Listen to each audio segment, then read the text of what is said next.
আপুনিও অৰুণোদয় আঁচনিৰ হিতাধিকাৰী নেকি? মনত ৰাখক 15 ছেপ্টেম্বৰৰ দিনটো। অৰুণোদয় পুৰণা আৰু নতুন হিতাধিকাৰীসকলে কৰিব লাগিব এইসমূহ কাম। নতুনকৈ 12 লাখ মহিলাই লাভ কৰিব অৰুণোদয় আঁচনিৰ ধন।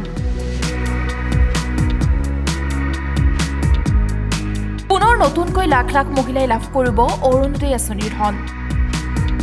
আপুনি যদি ৰেচন কাৰ্ডৰ হিতাধিকাৰী তেন্তে আপুনিও লাভ কৰিব অৰুণোদয় আঁচনিৰ ধন। অৰুণোদয় আঁচনিৰ বাবে কেতিয়া ক'ত আবেদন কৰিব লাগিব সেই কথা উল্লেখ কৰিলে মুখ্যমন্ত্ৰী ডক্টৰ হিমন্ত বিশ্ব শৰ্মাই। নতুনকৈ পুনৰ 12 লাখ মহিলাই লাভ কৰিব অৰুণোদয় আঁচনিৰ সুবিধা। অৰুণোদয় আঁচনিক লৈ মুখ্যমন্ত্ৰী ডক্টৰ হিমন্ত বিশ্ব শৰ্মাৰ ডাঙৰ সিদ্ধান্ত। নতুনকৈ প্ৰতিটো সমষ্টিতে 10,000কৈ মহিলাক দিয়া হ'ব অৰুণোদয় আঁচনি। ৰাজ্যৰ 12,60,000 নতুন হিতাধিকাৰীক দিয়া হ'ব অৰুণোদয় আঁচনি। ইয়াক অৰুণোদয় 3.0 নামেৰে জনাজাত হ'ব। অৰুণোদয় 3.0ৰ বাবে নতুনকৈ কৰিব লাগিব প্ৰত্যেকেই আবেদন। অৰুণোদয় 3.0ৰ আবেদন প্ৰক্ৰিয়া 15 ছেপ্টেম্বৰৰ পৰাই আৰম্ভ হ'ব। 1 ফেব্ৰুৱাৰীৰ পৰা লাভ কৰিব অৰুণোদয় আঁচনিৰ ধন। ৰেচন কাৰ্ড থকা পৰিয়ালেহে লাভ কৰিব অৰুণোদয় আঁচনিৰ সুবিধা। কিন্তু ৰেচন কাৰ্ডৰ সৈতে আধাৰ লিংক হৈ থাকিব লাগিব। যদিহে আপোনাৰ আধাৰ লিংক নাথাকে তেন্তে আপুনি নাপাব অৰুণোদয় আঁচনিৰ সুবিধা। গতিকে অৰুণোদয় প্ৰকৃত হিতাধিকাৰীয়ে লাভ কৰিব অৰুণোদয় আঁচনিৰ ধন। আজি কেবিনেটত লোৱা এটা ডাঙৰ সিদ্ধান্ত হ'ল অৰুণোদয় আঁচনিৰ সম্প্ৰসাৰণ।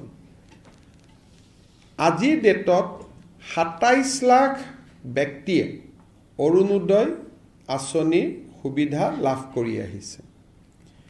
এতিয়া আমি প্ৰতি সমষ্টিতে আৰু 10,000কৈ অৰুণোদয় আঁচনিৰ আমি হিতাধিকাৰী দিব খুজিছোঁ। যিধৰণে আমি লোকসভা নিৰ্বাচনত আপোনালোকে জানে যে আমি সমীক্ষা পত্ৰ বিতৰণ কৰিছিলোঁ।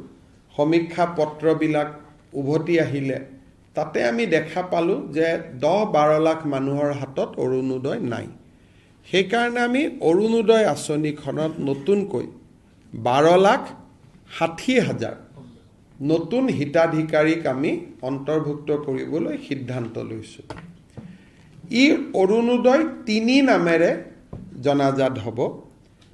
অৰুণোদয় 2ৰ বেনিফিচিয়াৰীসকলেও 3ৰ বাবে নতুনকৈ আবেদন কৰিব লাগিব আৰু 3ত নতুনকৈও আবেদনকাৰী অন্তৰ্ভুক্ত হ'ব। এই অৰুণোদয় 3ৰ প্ৰক্ৰিয়াটো 15 ছেপ্টেম্বৰৰ পৰা আৰম্ভ হ'ব আৰু আমি 1 ফেব্ৰুৱাৰীত নতুন হিতাধিকাৰীসকলক আমি অৰুণোদয় আঁচনি দিয়া আৰম্ভ কৰিম। তেতিয়ালৈকে পুৰণা অৰুণোদয় হিতাধিকাৰীসকলে নিৰন্তৰভাৱে অৰুণোদয় পাই থাকিব।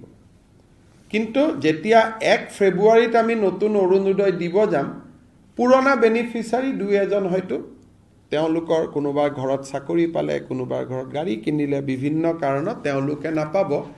কিন্তু এইবাৰ অৰুণোদয় এটা আমাৰ কণ্ডিশ্যন হ'ল যে ৰেচন কাৰ্ড থকা মানুহে অৰুণোদয় পাব। ৰেচন কাৰ্ড নাথাকিলে অৰুণোদয় নাপায়। ৰেচন কাৰ্ড থাকিলে অৰুণোদয়টো কিয় পাব? ৰেচন কাৰ্ডবোৰ আধাৰ লিংক। গতিকে অট'মেটিক অৰুণোদয়টো তেতিয়া আধাৰ লিংক হৈ যাব। নহ'লে মই যোৱাবাৰ আপোনালোকক কৈছোঁ যে বহুত সময়ত কিছু অৰুণোদয় বেনিফিচিয়াৰীত কিছুমান মানুহৰ নাম সোমাইছে যাক বিচাৰি পাব দিগদাৰী হয় পিছত।